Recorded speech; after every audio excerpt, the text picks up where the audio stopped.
বললেন না তোমরা ধর্ম জীবনযাপন করলেন, তোমাদের চৈতন্য হোক। চৈতন্য হোক মানে সচেতনতা হোক, নিজের সম্বন্ধে সচেতনতা। আমরা তো নিজেদের সম্বন্ধে সচেতন নই।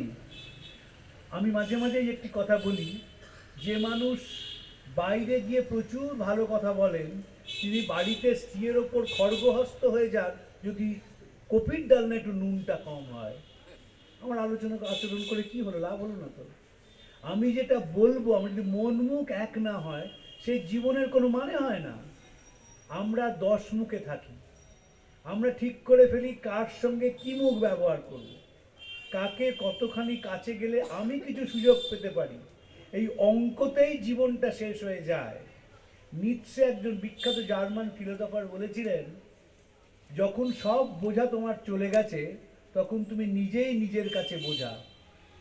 কোনো মানুষকে জিজ্ঞেস করবেন কেমন আছেন, তিনি সোজা উত্তর দেবেন না।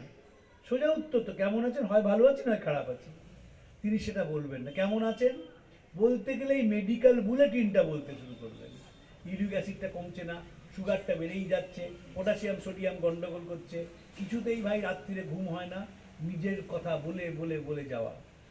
মৃত্যুর 2 মাস আগে নিবেইটা একটা স্বামীজিকে চিঠি লিখেছিলেন, কেমন আছেন। স্বামীজি উত্তর দিলেন, এত কাজ করতে হয় যে বুঝতে পারি না কেমন আছি, আর বুঝতেই যখন পারি না তখন ধরে নিতে হবে আমি ভালো আছি।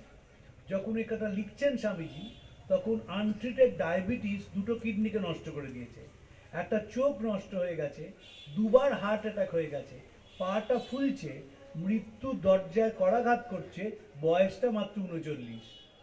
এত কাজ করতে আর বুঝতে পারি না।